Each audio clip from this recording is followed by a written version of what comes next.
ఉంటాయని నేను. ఈవీఎంల హ్యాకింగ్ అంశంపై టీడీపీ ఎంపీ కనకమేడల రవీంద్ర కుమార్ మీడియాతో మాట్లాడుతున్నారు. అలాగే చూద్దాం. బ్యాలెట్ పేపర్నే వాడుతున్నాయి.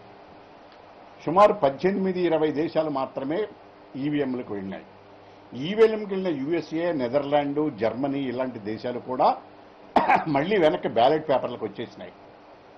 ఎందుకంటే టెక్నాలజీ అనేటటువంటిది అడ్వాన్స్గా ఉన్నప్పటికీ టెక్నాలజీ ఏ వ్యవస్థలో ఉపయోగించాలి, ఏ వ్యవస్థలో ఉపయోగించకూడదు అనే దానికాడ డిస్కషన్ కనుక ఉపయోగించుకున్నట్లయితే ప్రజాస్వామ్యంలో ఓటు అనేది ప్రధానమైనటువంటి అస్త్రము. ఎవరికైనా ప్రభుత్వాలు ఏర్పడేది దానిపైనే. ఆ ఓటు ఎవరికి వేశారో వెరిఫై చేసుకునేటటువంటి హక్కు ఓటరికి ఉండాలి. కౌంట్ చేసుకునేటప్పుడు పారదర్శకత ఉండాలి. వెరిఫై చేసుకున్నప్పుడు వాటికి మళ్ళీ తిరిగి రక్షణ ఉండాలి. ఓట్లు మళ్ళీ తిరిగి రక్షణ. ఎందుకనంటే రిప్రజెంటేషన్ ఆఫ్ పీపుల్స్ యాక్ట్ కింద ఒక అభ్యర్థి కనుక ఎన్నికల్లో ఓడిపోతే రెమెడీ ఏమిటంటే, కారణం అవతలాలు ఎన్ని మోసాలు చేసి ఫ్రాడ్ చేసి గెలిచినప్పటికీ రెమెడీ ఏమిటంటే ఎలక్షన్ పిటిషన్ వేసుకోవాలి కోర్టులో, హైకోర్టులో. ఎమ్మెల్యే ఎంపీలకి ఎలక్షన్ పిటిషన్ కనుక వేసుకోవాలి అంటే రీకౌంట్ చేయమని కోర్టు ఆర్డర్ చేస్తే దానిపైన రీకౌంట్ చేయడానికి వీలైనటువంటి సెక్యూరిటీ ఉండాలా. అది ఒక బ్యాలెట్ పేపర్లోనే సాధ్యమవుతుంది, ఈవీఎంలో సాధ్యం కాదు. ఎందుకంటే మీకు ఫర్ ఎగ్జాంపుల్ మీకు చెప్తాను. మన తెలంగాణలో ఎలక్షన్ జరిగింది. తెలంగాణలో ఎలక్షన్ జరిగినప్పుడు దాదాపు 31 నియోజకవర్గాల్లో 4000 నుంచి 1000 పై వరకు లెక్కించిన ఓట్లకి పోలైన ఓట్లకి డిఫరెన్స్ ఉన్నది. ఇన్ని 31 నియోజకవర్గాల్లో ఉన్నది. ఎలక్షన్ కమిషన్ సారీ అని చెప్పేసి తప్పించుకున్నది. తెలంగాణ సీఈఓ గారు సారీ, ఇక పొరపాట్లు జరగకుండా చూస్తామనేది.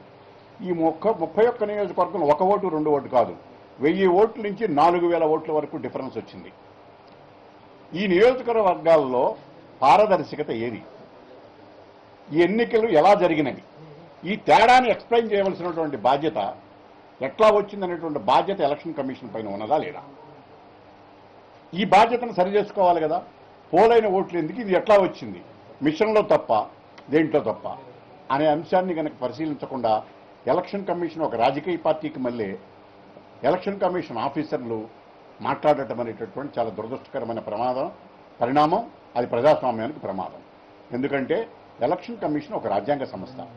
రాజ్యాంగ సంస్థలో ఉన్నటువంటి వ్యక్తులు వాళ్ళు ఉన్నత విలువలు పాటించి ప్రజలకి వచ్చిన అనుమానాలను నివృత్తి చేసి ప్రజాస్వామ్య యొక్క మనుగడని పరిరక్షించవలసిన బాధ్యత వాళ్లకు ఉన్నప్పుడు ఈ రోజు వరకు తెలంగాణలో జరిగిన ఎలక్షన్లపైన 31 నియోజకవర్గాల్లో ఎక్సెస్ వచ్చిందని చెప్పి వాళ్ళు ఒప్పుకున్నది.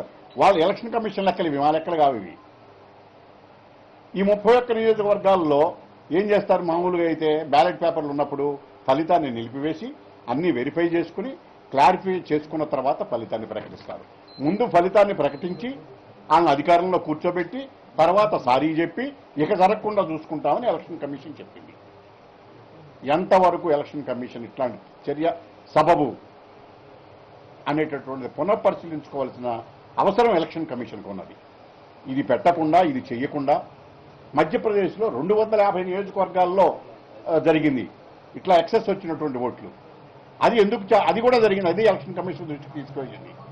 ఈ తీసుకువెళితే వీటికి సమాధానాలు చెప్పలేదు. చెప్పకపోగా election commission Bharatiya Janata party నాయకులు ఒకటే మాట మాట్లాడుతున్నారు. లేదు టెక్నాలజీ కావాలని చెప్పేసి చంద్రబాబు నాయుడు గారు వాళ్ళ బ్యాలెట్ల గురించి ఎట్లా మాట్లాడటానికి వీల్లేదు.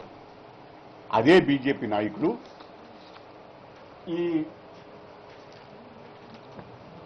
మా colleague BJP MP GVL Narasimha Rao గారు డెమోక్రసీ అట్ రిస్క్ అని